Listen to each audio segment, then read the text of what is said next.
Hello students. तो previous lecture के अंदर हम लोग ने हेनरीज लॉ को कंप्लीट किया था और आज हमें एक नया टॉपिक करना है और हम लोग राउल्स लॉ पढ़ेंगे। ठीक है, तो बेसिकली जब हमने हेनरीज लॉ पढ़ा था तो उसके बाद हमने कुछ और भी टॉपिक पढ़े थे जिसके अंदर हम लोग ये प्रूव करते थे कि अलग अलग type of solutions and vapour pressure के बारे में कुछ डिटेल्स पढ़ा था। आज के लेक्चर में हम लोग राउल्स लॉ पढ़ेंगे। बेसिकली यहाँ पर वॉलेटाइल सब्सटेंस के लिए हम लोग वो पढ़ते हैं, तो वो हम पढ़ते हैं फॉर द वॉलेटाइल सब्सटेंस। ज़रा ध्यान देना, ठीक है, इंपॉर्टेंट टॉपिक है। बेसिकली यहाँ पर वॉलेटाइल सब्सटेंस के लिए हम लोग राउल्स लॉ को अप्लाई करते हैं। ठीक है, तो हमारे पास यहाँ पर आएगा दैट इज राउल्स लॉ। तो पहले तो हमें ये पता होना चाहिए कि भाई राउल्स लॉ क्या होता है, तो उसकी डेफिनेशन लिखते हैं। फॉर वॉलेटाइल सब्सटेंस, हालांकि वही बात चल रही है यहाँ पर, फॉर वॉलेटाइल सब्सटेंस। ठीक है, कोई भी वॉलेटाइल सब्सटेंस कैसा होता है कि जो अपने बॉइलिंग पॉइंट टेम्परेचर से कम टेम्परेचर के ऊपर वेपराइज हो जाए, तो वैसे सब्सटेंस को हम लोग वॉलेटाइल सब्सटेंस बोलेंगे।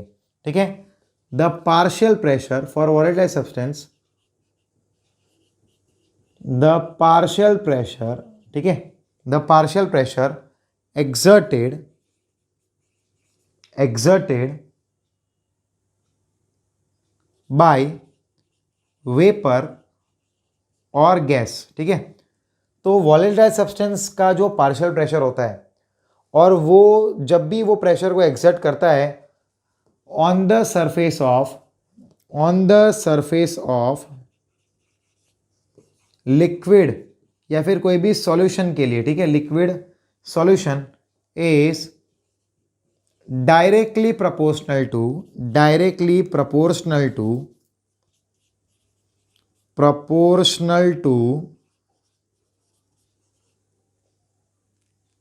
its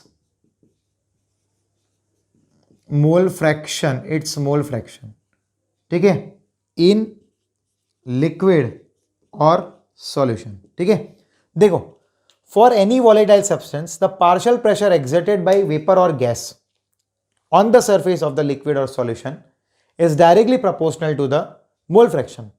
यानी कि कोई भी हमारे पास वेपर है या गैस है, तो वो कोई भी लिक्विड के या सॉल्यूशन के ऊपर कितना प्रेशर देगा, तो वो डिपेंड होगा उसके मोल फ्रैक्शन पे। कोई भी लिक्विड के अंदर उसका मोल फ्रैक्शन क्या है उसके ऊपर डिपेंड होगा।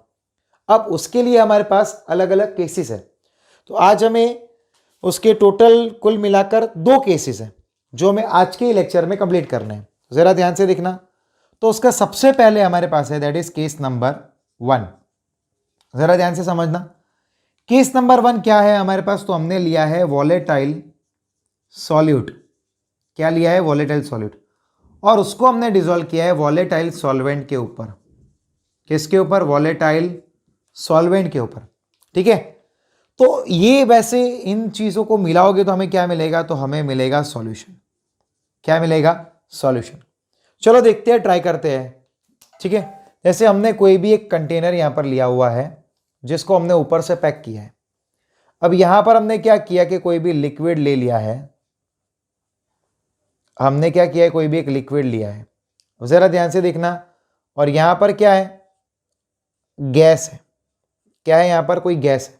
ठीक है, अब वो जो गैस है वो मेरे पास गैस ए है, तो ऑब्वियस है कि वो क्या करेगा? उस लिक्विड के ऊपर प्रेशर क्रिएट करेगा, यानी कि उसके खुद का एक प्रेशर होगा, तो यहां पर वो क्रिएट करेगा। तो ये जो प्रेशर है उसको मैंने डिनोट किया है, दैट इज पार्शियल प्रेशर को P0A, इससे रिप्रेजेंट किया है। ठीक है, और यहां पर बच्चों इसका जो मोल फ्रैक्शन है वो XA के बराबर है, भी हम लिखेंगे। फिर हमारे पास एक और कंटेनर है जिसके अंदर हमने लिक्विड भरा हुआ है। ठीक है, और इस लिक्विड के अंदर यहां पर कोई और गैस के मॉलिक्यूल्स हैं। ठीक है, यहां पर ये इतना था, ये गैस बी था। क्या है? ये गैस बी, और ये भी हमारे पास क्या है? लिक्विड है। अब इसके लिए यहां पर अगर आप देखोगे तो यहां पर मैंने 4 मॉलिक्यूल्स बनाए हैं और वहां पर मैंने 3 ही मॉलिक्यूल बनाए हैं। तो आप ऐसा समझ सकते हो कि भाई इसका जो पार्शियल प्रेशर है वो थोड़ा सा कम है और ये पी नॉट बी है। तो यहां पर कंडीशन ये है कि भाई P not be is less than P not ए, यानी कि पी नॉट ए यानी कि पार्शियल प्रेशर ऑफ ए जो है वो पार्शियल प्रेशर ऑफ बी से ज्यादा है, यानी कि बी के प्रेशर से वो ज्यादा है। अब हम लोग क्या कर रहे हैं, इन दोनों को मिक्सअप कर रहे हैं, डिसॉल्व कर रहे हैं। जरा ध्यान से देखना तो ये समझ में आएगा। हम इन दोनों को मिक्सअप कर रहे हैं, ठीक है, पे अटेंशन हियर। तो इसको और इसको मिक्सअप करने पर हमने कोई एक कंटेनर में लिया है, देखो जैसे कि मैंने यूं कंटेनर लिया, ठीक है। अब क्या हुआ, दोनों प्रकार के गैस तो अंदर डिसॉल्व हो गए हैं, ठीक है, दोनों प्रकार के गैस यहां पर डिसॉल्व हो गए हैं। अब जैसे कि यहां पर जरा ध्यान से देखना कि ऐसा हुआ है कि मेरे पास ये सॉल्यूट ए था और ये उसी का जो मॉलिक्यूल बना गैस का, ठीक है, उस वही जो लिक्विड था वो वॉलेटाइल था और वो गैस जो बना उसी का पार्शियल प्रेशर था। सेम वे ये मेरे पास क्या था, बी था, जिसको मैं सॉल्वेंट लेता हूं तो उसी का जो गैस बना वो बी था, गैस बी ले लिया। अब इन दोनों को हमने मिक्सअप किया, इन दोनों को हमने क्या किया, मिक्सअप किया। इसका जो पार्शियल प्रेशर था, मोल फ्रैक्शन था, वो एक्स ए था, इसका मोल फ्रैक्शन एक्स बी था। अब इसका टोटल पार्शियल प्रेशर कितना होगा, क्योंकि इसके अंदर ए बी है और बी भी मौजूद है, तो इस कंटेनर के अंदर टोटल प्रेशर कितना होगा, तो पी ए के बराबर एंड प्लस पी बी के बराबर। तो ये जो डार्क किए है मैंने वो किसके मॉलिक्यूल है, बी के हैं, और जो मैंने डार्क नहीं किए हैं वो ए के हैं। तो ये कंटेनर के अंदर टोटल प्रेशर कितना होगा, तो इन दोनों का जो पार्शियल प्रेशर है उसका टोटल करना पड़ेगा, यानी कि P total is equal to P not A plus P A plus P B, ये होगा। अब बेसिकली हमारे पास 2 कंटेनर्स हैं, तो पी ए जो है that is directly proportional to X A, जो अभी हमने पढ़ा, यानी कि partial pressure of gas A that is directly proportional to its mole fraction, ठीक है। सेम वे यहां पर P B is directly proportional to X B, clarity आ गई। P B is directly proportional to X B हुआ। ध्यान से देखना, तो हमें एक चीज हम मैथ्स में पढ़े हैं कि अगर हमें प्रोपोर्शनलिटी की साइन को हटाना है तो और इक्वल टू लाना है तो हमें वहां पर प्रोपोर्शनलिटी कांस्टेंट भी लगाना पड़ेगा। तो यहां पर हम क्या लगाएंगे, तो ये P A equal to partial pressure of A that is P not A x A, equation number 1। यह आएगा P B equal to P B not into x B, ये आएगा इक्वेशन नंबर 2। ये 2 इक्वेशंस हमें मिल जाएंगे, ठीक है, this will be the 2 equations. ये 2 इक्वेशंस हमें मिल गए हैं। अब देखो पी टोटल तो हमने यहां पर लिखा है, क्या आएगा, तो P total is equal to P A not x A plus P B not x B, ये आएगा। P A not x A plus P B not x B आएगा, ठीक है। अब देखो एक चीज तो हमें क्लियर है कि भाई हम जब भी दोनों का मोल फ्रैक्शंस का टोटल करेंगे तो वो हमेशा 1 आता है, ये बात तो आपको क्लियर होगी, ठीक है। अब जरा ध्यान से देखो कि भाई ये एक्स ए को यहां ले जाओ तो एक्स बी की वैल्यू मिलेगी, दैट इज 1 माइनस एक्स ए, तो ये इसकी वैल्यू को यहां रख सकते हैं। तो P T equal to P A not x A plus P B naught 1 minus X A आएगा, मल्टीप्लाई कर दो, P A not x A plus P B naught minus P B not x A आएगा, clear है। अब इसको अब आप देखो ध्यान से, इसको और इसको साथ में अरेंज कर दो, यू रीअरेंज इट, उसको क्या बोलते हैं, रीअरेंजमेंट बोलते हैं। ध्यान से देखते रहना, ठीक है, कोई इसमें बड़ी बात नहीं है। तो P T equal to P A not x A minus P B not x B x A sorry plus P B not, clear है, इतना क्लियर हो गया आप सबको, यस। अब यहां पर कॉमन जो निकलेगा उसको निकालो, तो यहां पर एक्स ए कॉमन निकलेगा, ये और ये कॉमन है, तो क्या आएगा, x A P A not minus P B not plus P B not, ये इक्वेशन हमें मिल गया, ठीक है। और ये जो मिला हमें ये पीटी के मिला, पीटी के लिए, और इसको मैं लेता हूं इक्वेशन नंबर 3। क्या लिया हमने, इक्वेशन नंबर 3, क्लियर है। अब देखो हमें ये चीज तो क्लियर है कि भाई P B not is greater than P A not होता है, ये बात हमारे लिए इधर क्लियर है, ठीक है। तो ऐसी कंडीशन में हम ये ले सकते हैं कि भाई एक्स ए इक्वल टू क्या आएगा 1 माइनस एक्स बी। तो ये वाली जो इक्वेशन है उसमें हम वही रखेंगे। क्लियर है? तो देखो एक बात यहां पर ध्यान देना कि equation number 1 and equation number 2 जो है, ठीक है, तो उसमें हम क्या करेंगे, y equal to M x के बराबर उसको ले सकते हैं। y equal to M x के बराबर, देखो कैसे, तो यहां पर इक्वेशन नंबर 3 को हम लेंगे y equal to M X plus C के बराबर। क्लियर है? तो देखो क्या आएगा यहां पर, P A equal to P A not x A. ठीक है, अब ऐसी कंडीशन में ऐसा हुआ है कि भाई एक्स ए की वैल्यू 0 आई है, तो पी ए की वैल्यू क्या आएगी, 0 आएगी। ठीक है, अगर एक्स ए की वैल्यू 0 है तो पी ए की वैल्यू क्या आ जाएगी, 0। और सेम भी अगर ऐसा हुआ है कि भाई एक्स ए की वैल्यू को 1 लिया, तब पी ए की वैल्यू पी ए नॉट जितनी आ गई। अब मैक्सिमम मिनिमम वैल्यू हो गया, ये पी ए के लिए है। अब वही कंडीशन हम पी बी के लिए भी ले सकते हैं। We can take it for the P B, that is अगर पी बी नॉट है इंटू एक्स बी है, अगर यहाँ पर ऐसा हुआ कि भाई एक्स बी की वैल्यू 0 है, तो क्या आएगा यहाँ पर, पी बी की वैल्यू 0 बन जाएगा, पी बी की वैल्यू 0 बन जाएगा। और अगर यहाँ पर मान लो कि भाई ऐसा हुआ कि भाई एक्स बी की वैल्यू 1 है, तो यहाँ पर P B equal to P B naught आ जाएगा। अब ये दोनों हमें रिलेशंस मिले हैं, तो उस रिलेशन के रिलेटेड हम क्या करेंगे, तो उस रिलेशन के रिलेटेड हम यहाँ पर एक इक्वेशन बनाते हैं, एक ग्राफ बनाते हैं। तो ग्राफ को ज़रा ध्यान से देखना, लाइक ये ग्राफ थोड़ा मैं छोटा ग्राफ बनाऊंगा, ज़रा ध्यान से देखना। ये मैंने ये दोनों के, ये दोनों इक्वेशन जो इक्वेशंस है उसका कंबाइंड ग्राफ बनाया। ठीक है, यहाँ पर हमने लिया है that is P A x axis पे, और वाई एक्सिस पे हम लोग क्या ले रहे हैं, दैट इज यहाँ पर मोल फ्रैक्शन एक्स ए लेंगे।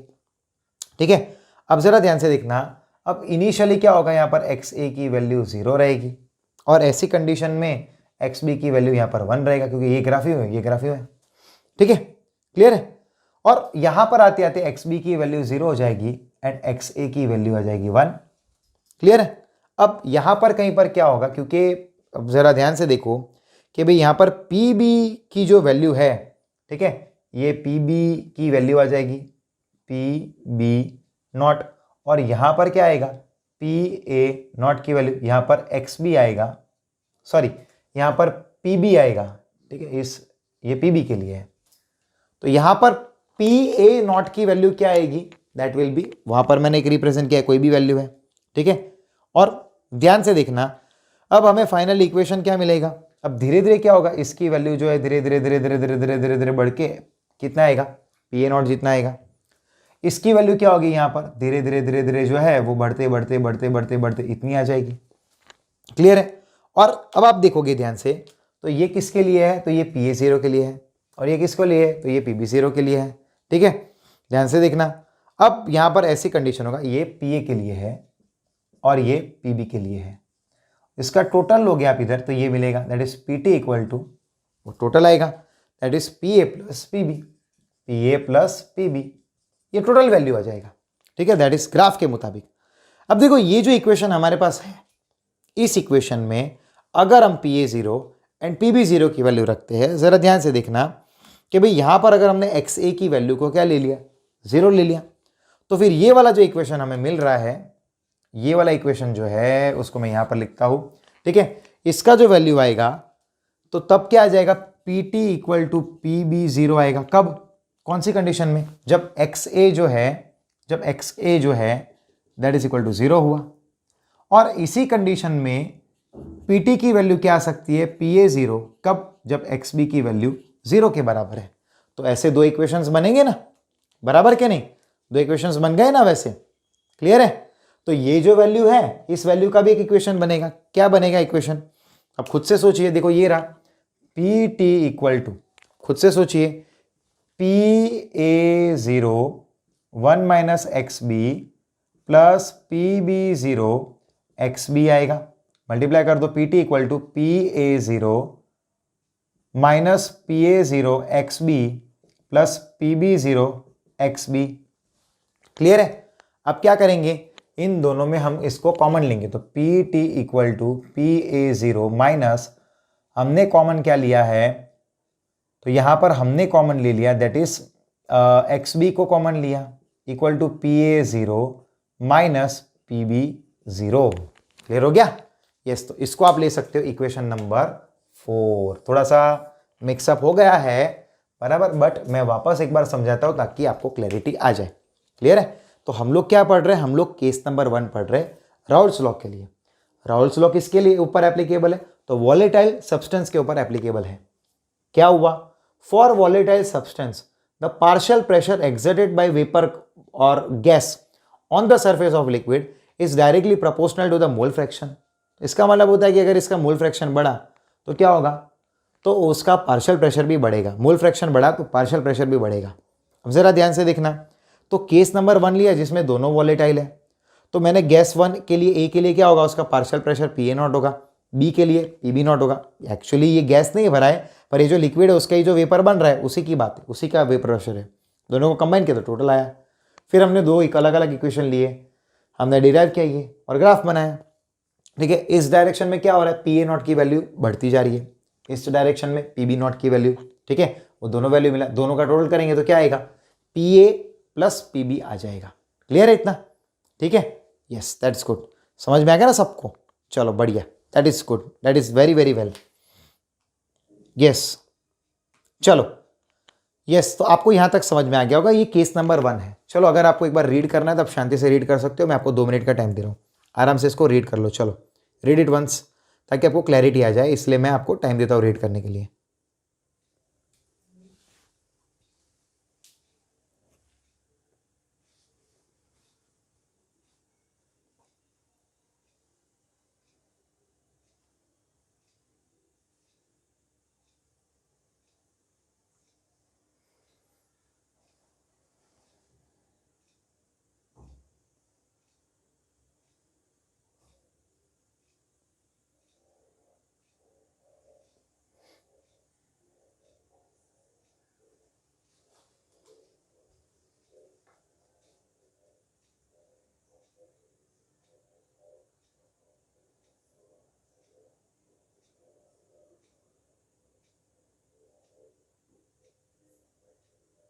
ओके चलो स्क्रीनशॉट ले लो, नोट्स बनाने के लिए इसका स्क्रीनशॉट ले लो। चलो चलो कम ऑन, अब हम लोग आगे जाते हैं, इसी में केस नंबर 2 लेंगे अब हम लोग। ठीक है, will take the case number 2। आज के वीडियो लेक्चर में हम ये राउल्स लॉ के दोनों केसेस कंप्लीट करेंगे, ताकि हम नेक्स्ट वीडियो लेक्चर में कॉलिगेटिव प्रॉपर्टीज शुरू करेंगे। ठीक है, will start with the colligative properties. Okay, now case number 2। अब ऑब्वियस है कि भाई केस नंबर 1 में क्या था, तो उसमें दोनों चीजें वॉलेटाइल थी।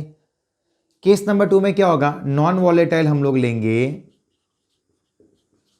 सॉल्यूट, और उसके अंदर हम लोग डालेंगे वॉलेटाइल सॉल्वेंट। ठीक है, हम उसके अंदर वॉलेटाइल सॉल्वेंट डालेंगे। अब देखो, इसको हम लोग बोलते हैं RLVP, relative lowering of vapour pressure. ठीक है, relative lowering of vapour pressure. चलो अब इसके लिए क्या करेंगे कि भाई partial pressure of A is directly proportional to mole fraction of it. ये तो क्लियर है हमारे लिए। तो पी ए इक्वल टू क्या आएगा, that is P A not x A. ये हमें इक्वेशन मिल गया।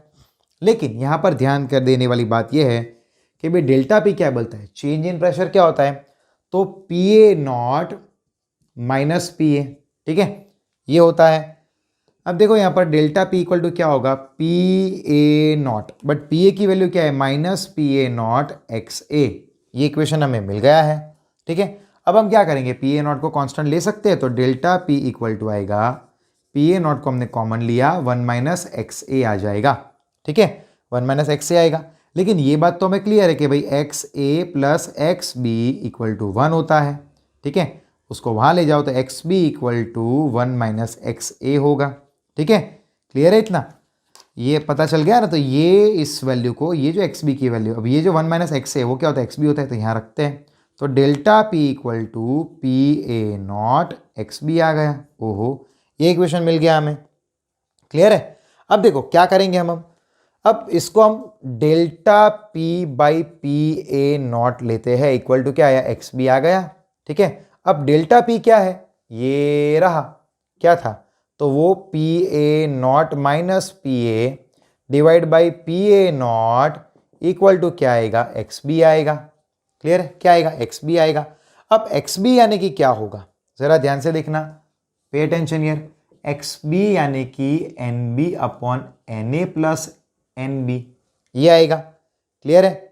अब देखो एन ए की जो वैल्यू है वो बहुत बहुत बहुत ज्यादा होगा एन बी के कंपैरिजन में, तो एक्स बी क्या आ जाएगा, एन बी अपॉन, यहां पर हम एन बी को निगलेक्ट करेंगे, एन ए आ जाएगा।